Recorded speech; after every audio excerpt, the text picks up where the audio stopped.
बिस्मिल्लाहिर्रहमानिर्रहीम। अस्सलाम वालेकुम। रात न्यूज़ के खुसूसी वीलाग के साथ वजी अहमद सिद्दीकी आपकी खिदमत में हाजिर है। गाली रूहानी तशद्दुद की एक शक्ल है। यही वजह है कि अंबियाए कराम से लेकर सूफियाए कराम तक ने इससे इज्तनाब बरता है। कभी किसी को गाली नहीं दी। बद्दुआ एक अलग चीज़ है और गाली एक अलग चीज़ है।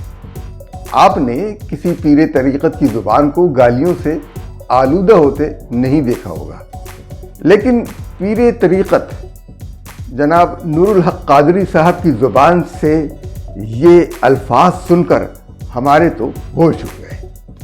सियासत में गाली का इस्तेमाल तो कई बार हुआ है।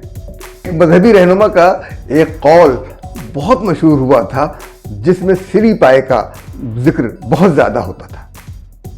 ये लफ्ज़ सिरी पाए का लफ्ज़ इस्तेमाल होता था और फिर किसी एक अजीज़ रिश्ते की सिरी वो बताया करते थे। उनके यहाँ से तो और भी बहुत से अल्फाज मारूफ हुए थे, जिनका जिक्र करना इस वक्त मुनासिब और ज़रूरी भी नहीं है। अलबत्ता एक जाली नबी ने अपने ऊपर ईमान न लाने वालों को एक गलीज़ गाली दी थी, बल्कि कई गलीज़ गालियाँ दी थी, जिसका मफ़हूम वही है जो हुकूमत को गाली देते हुए नूरुल हक कादरी ने बयान किया है। वो मफ़हूम क्या है, ज़रा सुनिए। पहले वीडियो आप सुन लीजिए। मैंडेट का फार्म 47 की नाजायज और हरामी हुकूमत का पूरा हो चुका है। इंशाअल्लाह सवाबी का ये जलसा जिन लोगों ने इन नाजायज लोगों को मुसल्लत किया है, इधर स्टेज से हमारे काफिले का सालार कहते कि एक दफा फिर कहते कि बोगस हुकूमत, नाजायज हुकूमत और हरामी हुकूमत, और इंशाअल्लाह सवाबी का ये जलसा आखिरी खेल इस ताबूत में इंशाअल्लाह हम टोंक लेंगे। और कोई ये न समझे पीटीआई का नजरिया फिक्र अली अमीन खान और जुनैद साहब दोनों इंशाअल्लाह खान की सोच को आगे लेके बढ़ेंगे। और मैं आपको गवाह बना के अपने रब को गवाह, अपनी गाली पर अपने रब को गवाह बना रहे हैं। यकीनन फरिश्ते भी गवाह होंगे और गाली पर और भी लोग गवाह होंगे। हमें हैरान होने की ज़रूरत नहीं होती अगर ये गाली पीटीआई का कोई और रहनुमा देता, यहाँ तक कि पीटीआई की कोई खातून लीडर भी गाली देती, क्योंकि यहाँ तो पीटीआई की खातून रहनुमा भी मर्दानावार गालियाँ देती हैं। और शायद ये उन्हीं की सोबत का असर है कि पीरे तरीक़त नूरुल हक कादरी ने भी वो निर्वाण हासिल कर लिया है जो हिंदुस्तान में कुंभ के मेले में हासिल हुआ होता है, जहां उरियानी एक मजहबी फरीज़ा है और यहाँ गाली एक सियासी हिकमत अमली है। और ये निर्वाण उस जाली नबी को भी हासिल हुआ था जिसने अपने ऊपर ईमान न लाने वालों को कुतिया का बच्चा और रन और डी का बच्चा कहा था। उन्होंने लफ्ज़ हराम के साथ ये का इजाफा किया है, जबकि उनके कायदे मोहतरम की जिंदगी में इस लफ्ज़ का बड़ा मुकाम है।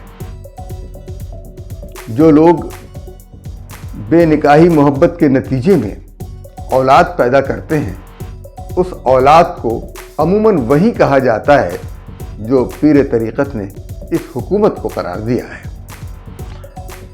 अब सीता वाइट हो या उसकी बेटी टेरियान को वही खिताब मिला था जो पीरे तरीक़त ने इस हुकूमत को दिया है। और इद्दत गुजारे बगैर निकाह का मसला आम आदमी का होता तो उसे दायरे इस्लाम से खारिज कर दिया जाता, उस पर कई फतवे लागू हो जाते। लेकिन रंज लीडर को बहुत है मगर आराम के साथ।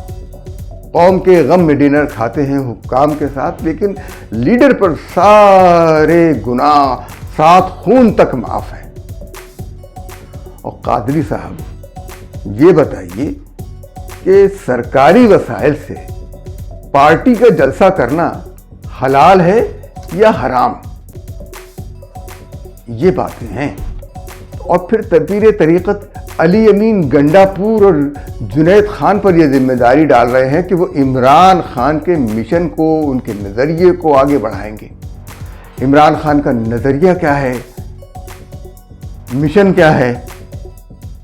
بغیر نکاح کے اولاد پیدا کرنا اور عدت گزارے بغیر نکاح کرنا، اور اپنی رہائی کے لیے آرمی چیفز کی منت سماجت کے لیے کئی خطوط لکھنا۔ ہماری سمجھ سے یہ بات باہر ہے۔ کیا آپ کی سمجھ میں کچھ آیا ہے؟ اگر آیا ہے تو سمجھ لیجئے گا۔ اور ہماری آپ سے گزارش ہے کہ ہمارے چینل کو لائک کیجئے، سبسکرائب کیجئے، شیئر کیجئے اور کمنٹس کیجئے، چاہے وہ منفی ہو یا مثبت۔ ہاں، البتہ ہماری آپ سے ایک اور درخواست ہے،